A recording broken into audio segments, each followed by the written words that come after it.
All right, so just got a package in the mail. I believe this will be a Kickstarter unboxing. I actually don't know what this is. There are a number of Kickstarters, so as of me opening this, I have no clue.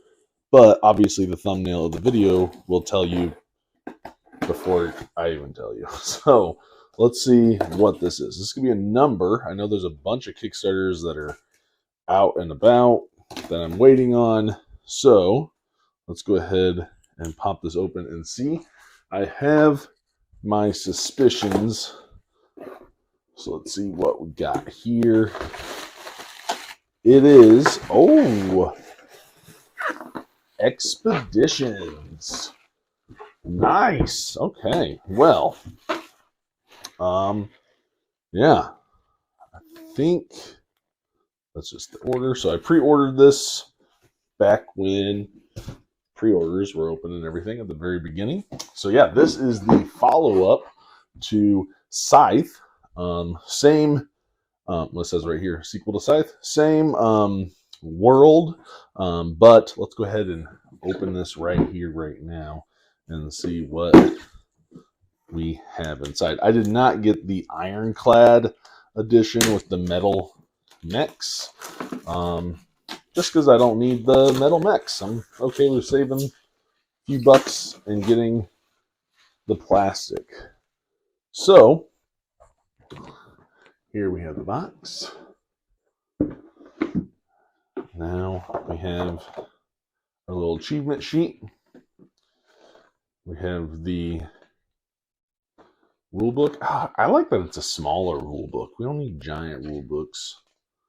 Nice little game overview. I know this is one that Nick is very interested in trying, so we might be able to get a play of this in before Gen Con. Who knows? We'll see. Toma rules. Not going to worry too much about that right now, at least. Let's go ahead and open this. So here we have the tiles, which are huge tiles. I feel like this is excessively large. And that's my hand. So, I mean, everything pops out nice. Got your coins, very similar to, pretty much identical to Scythe coins. So if you have the metal Scythe coins, you can use those. Some different tokens. Yeah. So we have this. Let's take a look at some of the artwork on them. So here you had Riverside, Isolated Settlement, the airship wreckage. It's cool. The sawmill, which I had already shown. Mech Junkyard, Secret Facility, Impact Zone, and the Crater Rim. Let's see. Okay, here we go. We got some more color here with the Weird Forest, the warehouse, the mining town, and the fishing village. That's pretty sweet with the whales in the background. Mechs. That's awesome. Encampment. Looks like some Aurora Borealis action going there. Some ancient temples, observatory, research base.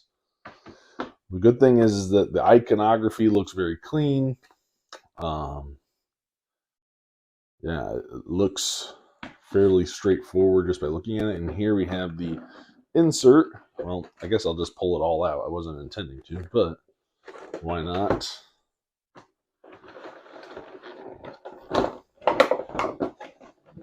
There we go. We have the stickers. Now, if I remember right, these little like punch board things, these go on the bottom of your board. So you're going to have these, right? And I believe these go on the bottom of them because in the game, you're going to be sliding cards and tucking them. And I think this is a genius idea. If you're ever sliding or tucking things under like player boards, all of them should have these where it lifts it up and it doesn't make it such a pain in the butt to slide cards underneath and store or tuck or whatever you want to call it. But these, I believe that's what this is for. I'm like 98% sure that you're going to put these on the player board so it helps with being able to tuck cards underneath them. Really, really smart idea. If you have a game that does that, you should include these. So here we have some more. Let's take some looks at the player board art. with the different mechs that you're going to be playing as, which I'll get to those in a second here. You can see them at the bottom. All right, let's open up. What's this? I think this is just the rings. So here you have the different player color rings, so you can put them on the mechs that you're going to be using. Looks like they sit. Maybe not. Maybe I'm wrong there. See? We have the cloth bag here. Nice. Okay. All right. Yeah, I can fit my hand in there good. I was a little worried for a second, but that's fine. It's a good size bag. Then we have all of our little pieces. Different player pieces.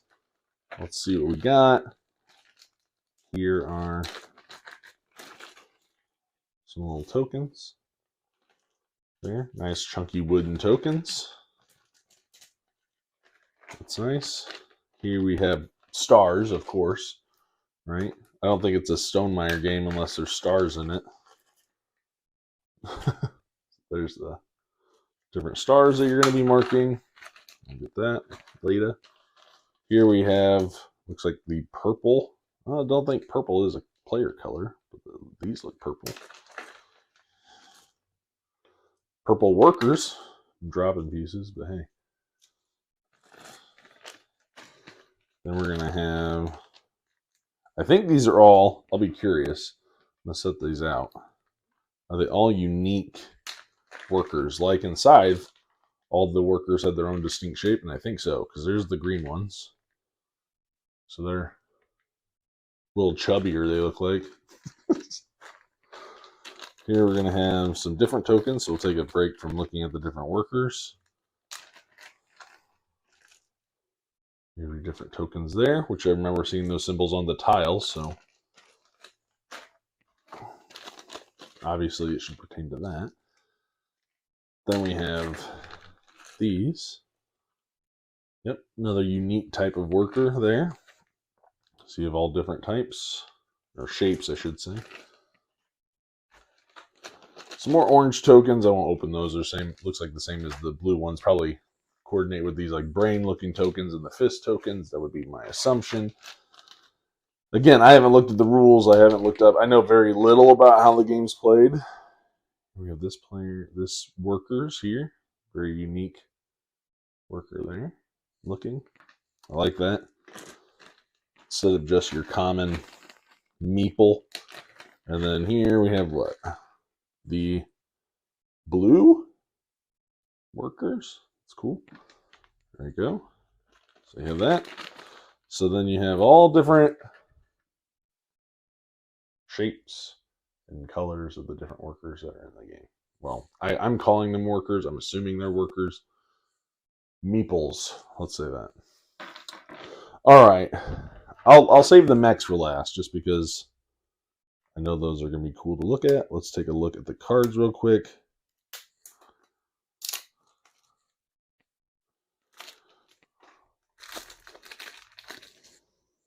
So here we have the cards. Really nice art on these.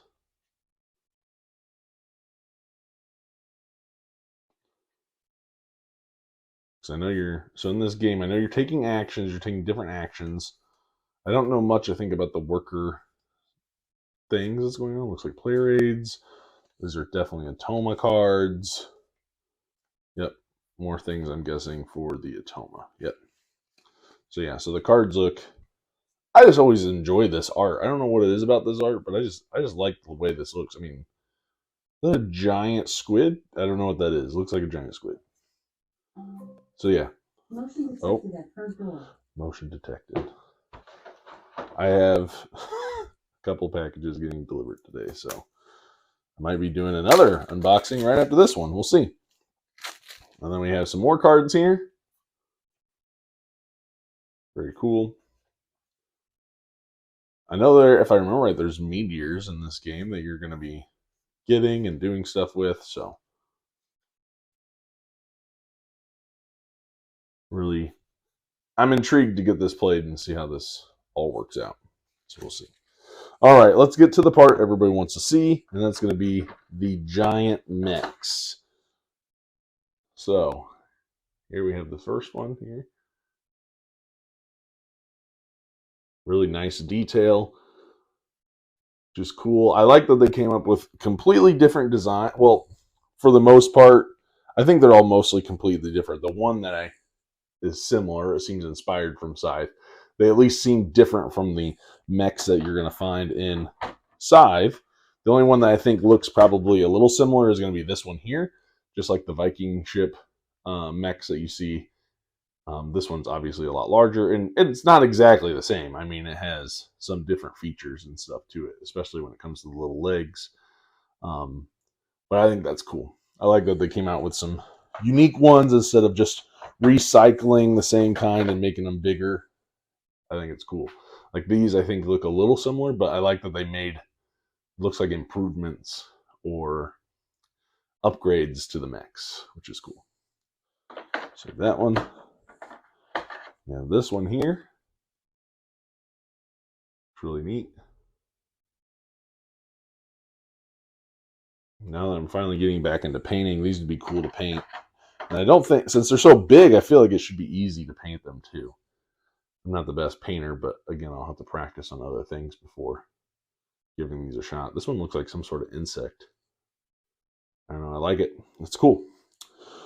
So yeah, let me go ahead and you have this. There's nothing underneath. I'm gonna do a reboxing for this just so you can see where everything goes when you put the game away. And yeah, so let me get that done for you, and I'll come back in a second. All right, so now we're gonna show off the reboxing, which is pretty short and sweet too. So pick the lid off. What's nice is if you're familiar with Stonemaier games, they do have a little diagram here to show you where everything goes in the insert. It is pretty basic, so I'll just go over it real quick. So everything pretty much other than your main board here will fit into the insert, which is very snug. I feel like I cannot pull the lid off without pulling the whole insert out. So here you're gonna obviously have your mechs down here. Your tiles go here. The finger holes do go all the way down.